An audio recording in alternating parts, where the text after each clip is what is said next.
नमस्कार, खबरों का पंचनामा देख रहे हैं आप। मैं हूं आपके साथ पूजा। हम लेकर आए हैं देश और दुनिया की 5 बड़ी खबरें जिस पर चर्चा के लिए मेरे साथ स्टूडियो में मौजूद हैं कैपिटल टीवी के editor in chief doctor Manish Kumar. Doctor साहब, बहुत बहुत स्वागत है आपका। धन्यवाद।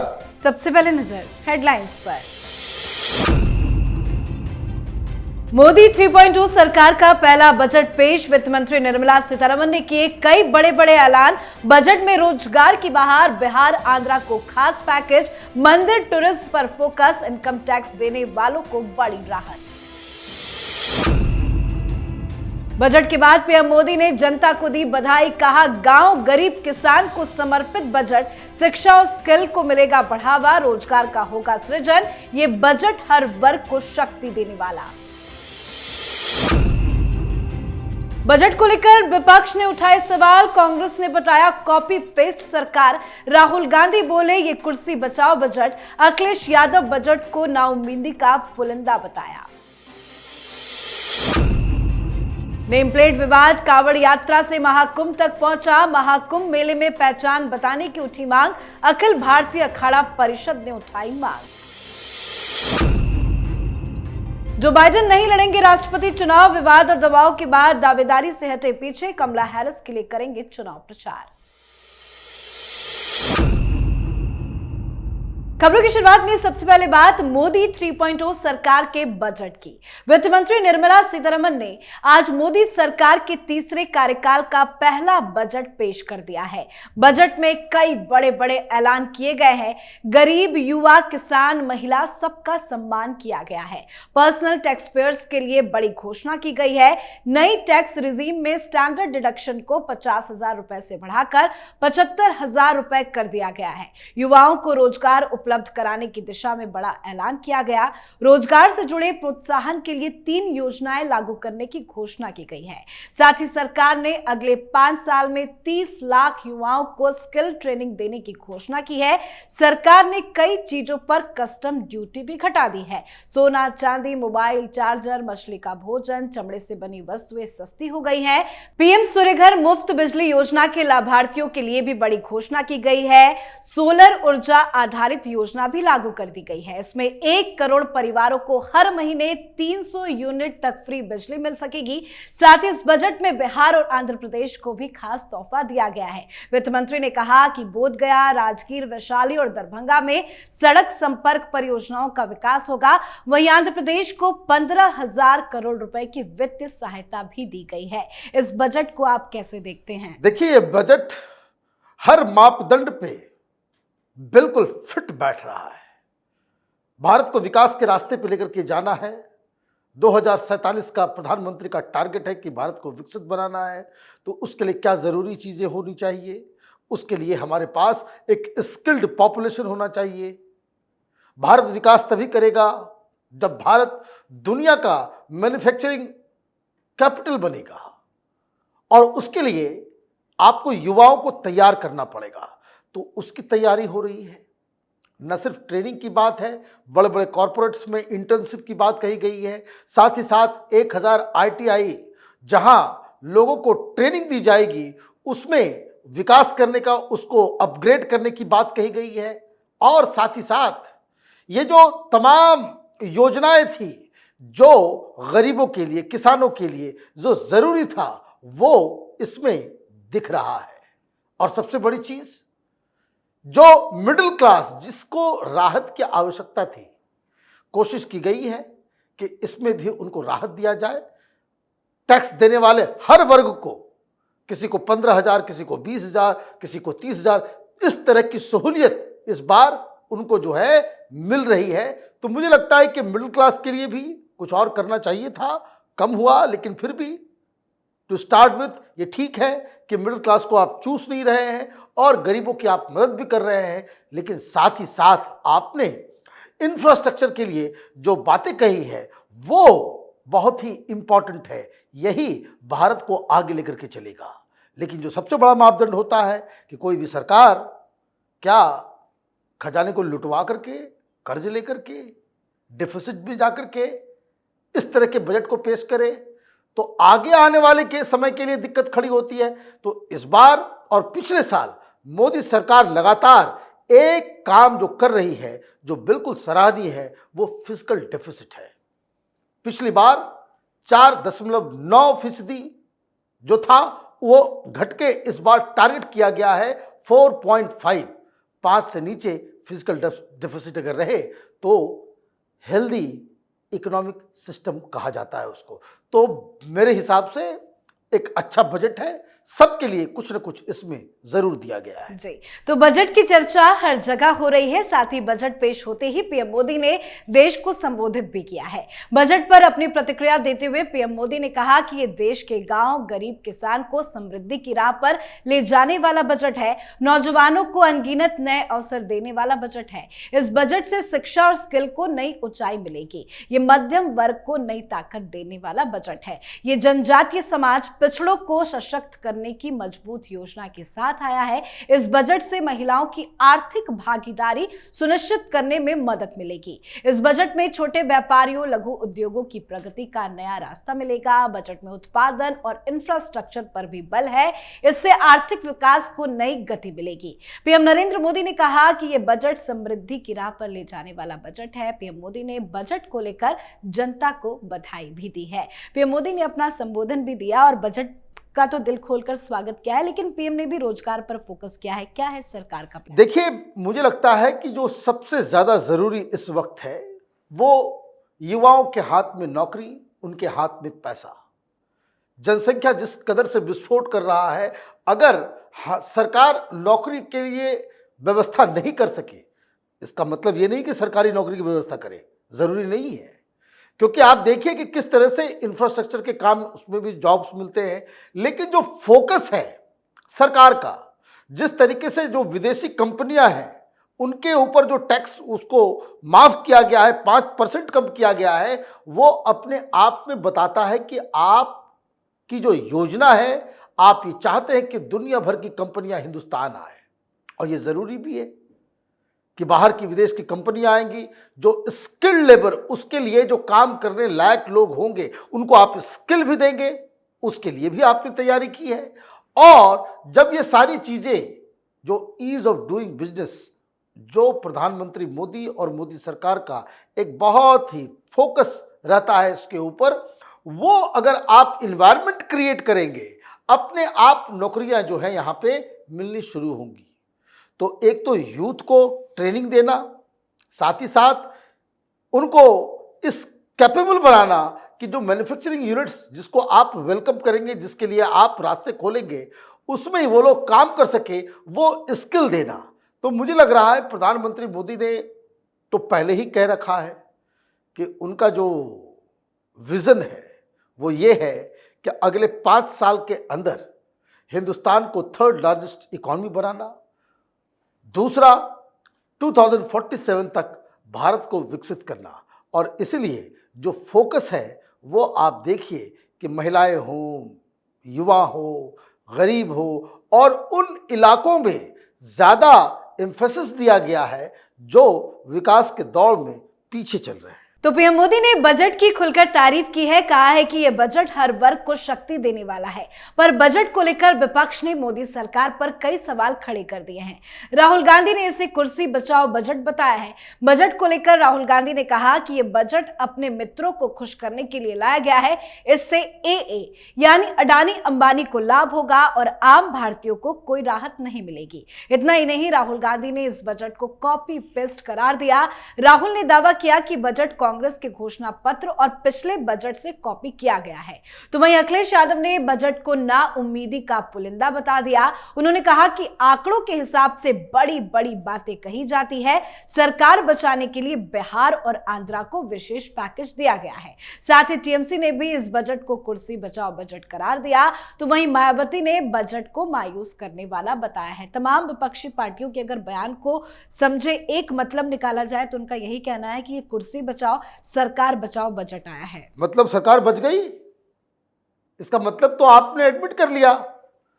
आप नीतीश कुमार और चंद्रबाबू नायडू को तोड़ना चाह रहे थे, पैसा दे दिया गया, उनके लिए योजनाएं की घोषणा कर दी गई, कुर्सी बच गई। तो इसमें अगर आपको ये लग रहा है कि आप तोड़ना चाह रहे थे और इन लोगों ने बजट के जरिए कुर्सी बचा ली तो ये तो सक्सेसफुल राजनीति कही जाएगी।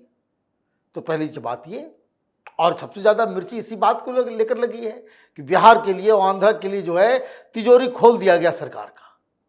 अब इनकी जो है दाल गलने वाली है नहीं। तो 5 साल तक आप यही कहते रहिए।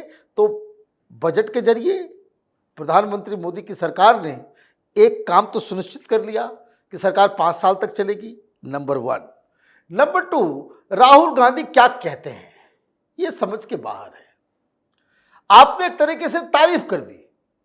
एक तो वो लोग कुर्सी बचाओ जो कह रहे हैं, उन्होंने ये मान लिया कि भाई कुर्सी बच गई, मोदी सरकार ने बजट के जरिए कुर्सी बचा लिया।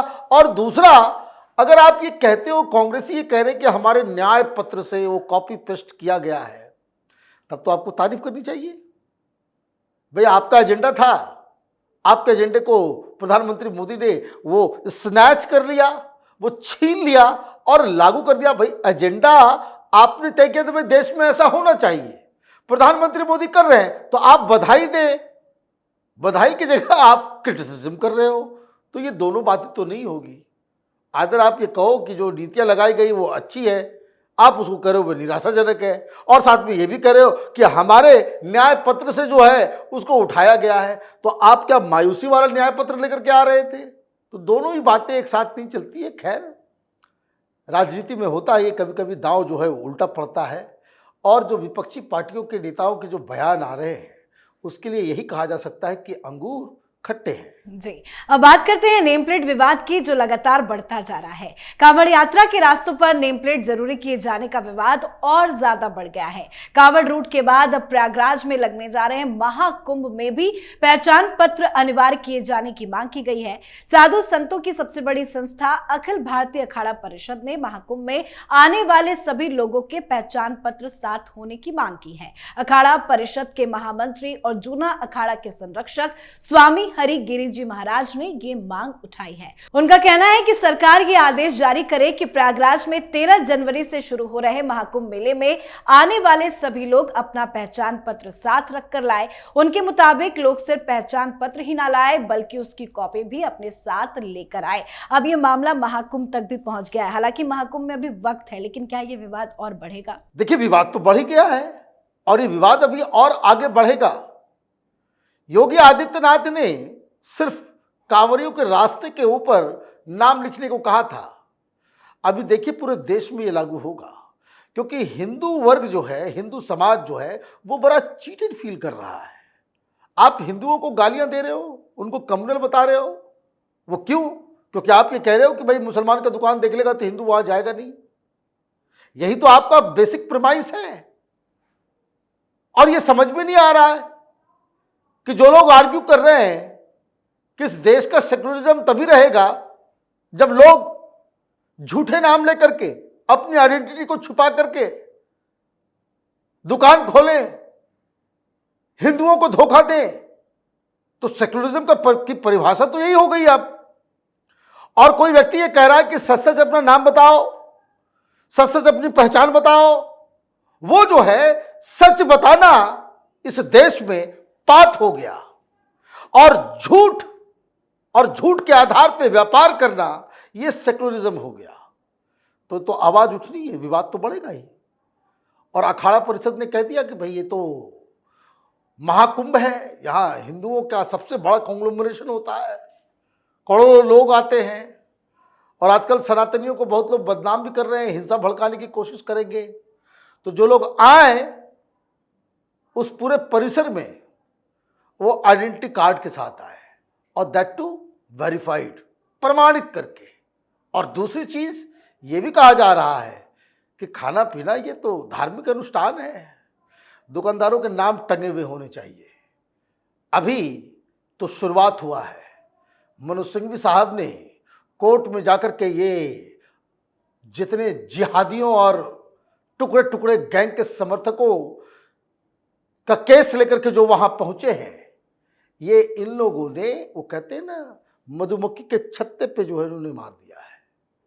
कल हिंदू समाज, हर हिंदू दुकानदार अपने दुकान के आगे नाम भी लिखेगा, झंडा भी लगाएगा। किसी दूसरे को लगाने की आवश्यकता नहीं पड़ेगी। सबको मालूम चल जाएगा ये हिंदू की दुकान है, बाकी किसकी है आप गेस करते रह जाओगे। तो ये जो हो रहा है ये बहुत ज्यादा सेक्युलरिज्म का जो अफीम खा करके ये लोग जो नशे में धुत और हिंदुओं को गालियों देना का जो प्रथा जो चली है उसका ये रिएक्शन हो रहा है। आगे आगे देखिए कि क्या क्या होगा। जी, अब बात आज की आखिरी खबर की। अमेरिकी प्रेसिडेंट जो बाइडेन ने बड़ा ऐलान करते हुए राष्ट्रपति चुनाव न लड़ने का फैसला कर लिया है। वो अपनी दावेदारी से पीछे हट गए हैं। कई दिनों से ऐसे कयास लगाए जा रहे थे कि बाइडेन अपनी दावेदारी से पीछे हट सकते हैं। अब उन तमाम अटकलों पर विराम लग चुका है और बाइडेन ने चुनाव न लड़ने का फैसला कर लिया है। अपनी दावेदारी वापस लेने के साथ ही बाइडेन ने कमला हैरिस का नाम भी आगे कर दिया। अब बाइडेन कमला हैरिस के लिए चुनाव प्रचार करेंगे। साथ ही कमला हैरिस ने कैंपेन शुरू करते ही ट्रंप को घेरना भी शुरू कर दिया है। बाइडेन तो पीछे हट गए हैं, लेकिन क्या कमला हैरिस ट्रंप को चुनौती दे पाएंगी? देखिए, जो बाइडेन इसलिए हटे हैं क्योंकि वहां अमेरिका के अंदर ये जो लेफ्ट लिबरल कबाल, ये वहां बराक ओबामा, जॉर्ज सोरोस का जो गैंग है, उनको ये नहीं कि कौन बनेगा, जो बाइडेन बने कमला हैरिस बने, उससे कोई फर्क नहीं है उनको। वो किसी भी कीमत पे डोनाल्ड ट्रंप को राष्ट्रपति नहीं बनने देना चाहते।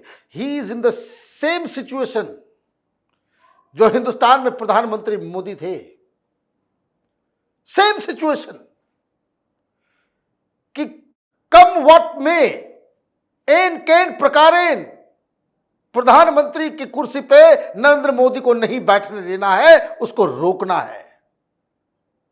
ठीक वैसा ही सिचुएशन है वहां।